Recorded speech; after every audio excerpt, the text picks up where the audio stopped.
As an academic advisor who works in the College of Health Science, I initially didn't think or consider a need for any type of certification, like the CHES. But after 10 years of working with students in various health careers, I saw this as a fabulous opportunity. Why wouldn't I want to have experience in areas that my students were interested in? Why wouldn't I want to be able to share with them other ways to diversify their degree choices? I choose to lead by example. I currently have a bachelor's degree in political science, which I later followed up with a master's degree in public administration. When I was gaining these degrees, I discovered a real passion for the college experience. I have a real heart for learning, and I love and live vicariously through my students.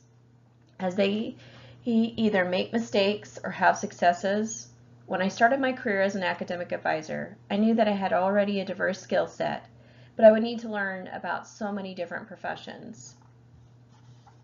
Through my exposure and in training, I was fascinated by careers like respiratory care or occupational therapy. And as I learned the requirements to medical school and speech-language pathology, I found myself desiring a place in this community. You fast forward to the last few years, and I've discovered that I really am gravitating toward the core competencies we see in health education and promotion. I don't necessarily have the heart to go back and complete a rigorous math and science course load to become an OT, but I want to be a part of this community. These facts are what has led me to considering a CHES credential and diversifying in areas of the health education and promotion at a university setting.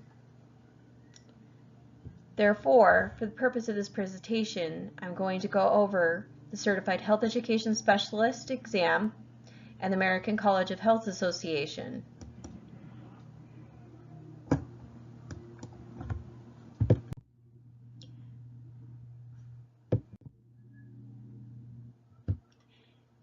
First, we'll talk about the Certified Health Education Specialist certification, or CHES. We need to talk about its purpose, what benefits it hosts, the testing facts, certification length and renewal process, and continuing education factors. The mission and purpose of the National Commission for Health Education Credentials was to enhance the professional practice of health educators. It's founded in 1988, it's a nonprofit, it's a tax-exempt organization, and develops and administers national competency-based exams to health education specialists. There are some benefits to having a CHES and becoming a CHES member. It sets a national standard for all individuals. It demonstrates to employers that you have a knowledge and skill set, and it's a good qualifying benchmark. You should have some pride and accomplishment among fellow CHESs, and it promotes continuing education and professional development in the field. Some important testing facts. There are several locations across the nation, but in the Treasure Valley area, you can go to Idaho State University Meridian Campus Prometric Center and La Grande, Oregon. The exam is administered twice a year, once in the fall and once in the spring, over a 10-day period. To be eligible for a CHES exam, you have two options. Option 1, have a bachelor's, master's, or doctoral degree from a regionally accredited institution and a major in the health education, proof by official transcript. Option 2, which is what I probably will hearken more closely to, is a bachelor's degree from a regionally accredited institution and an official transcript that reflects I've covered 25 semester hours of coursework with a C or better in the 7 areas of competency for health education. There are some costs with the CHES. Currently, there are 3 sets. There's an early bird, a regular registration, and a final registration. Non-student fee, and then a student fee. You can apply for a waiver. Fee listed includes the $100 non-refundable processing fee to prove your eligibility. The certification length, once you've completed and passed the exam, you are valid for 5 years. Annually, you will have to pay a renewal fee, but after 5 years, you will have to recertify. To recertify, it's an essential 75 hours of CEUs completed by within the 5th year. They suggest that you do 15 per year within those 5 years. Continuing education. In any type of certification, this is essential. We never stop learning. Their expectation for the CHES is that you have 75 hours of CEUs. They come from 45 hours of Category 1, which are pre-approved by the NCHEC, and 30 hours from Category 2, which are just basically classified as not pre-approved. In other words, you have to submit a form within 90 days of the activity if you wish for it to count towards continuing education. So reasons why I choose the CHES. I'm an individual who does not possess a bachelor's degree or a master's degree or even a doctoral degree in health education. The CHES provides me with the option to be viewed as an individual who is qualified to be a health education specialist. Another reason is that this exam assesses my knowledge and skills.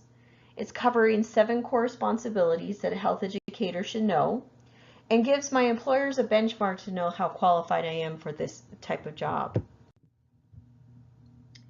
In the process of being able to present this material, I did an informational interview with one of our health educators on the university campus. She suggested this organization to me, the American College of Health Association, or ACHA. She felt that it was one of the best choices she ever made because it really tied in with everything she was exposed to in terms of her education and in terms of what she was doing for her employer. So therefore, we're going to go over a little bit about their mission and vision, the benefits of being a member of this association, the events and meetings that they provide, and student and individual membership along with cost. So the mission, it's a principal leadership organization for advancing health at the college level and campus community. They advocate, they educate, and they research.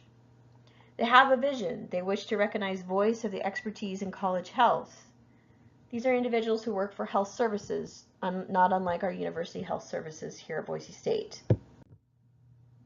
The history, it was created in 1920. It's dedicated to the health needs of students across universities. It is a leadership organization, so it provides a huge amount of professional development and networking community. Serves over 1,100 institutions of higher education and 10 million college students.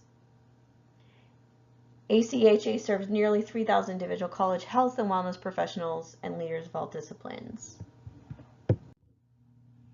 I thought it was really valuable when I was looking through their material of their core values, those of social justice and human dignity, respect, the provision of student-centered services, providing excellence, responsiveness, and ethical practice, multidisciplinary and collaborative approaches to health, a commitment and participation of other stakeholders, active involvement by students, and evidence-informed practices that form foundation for their programs.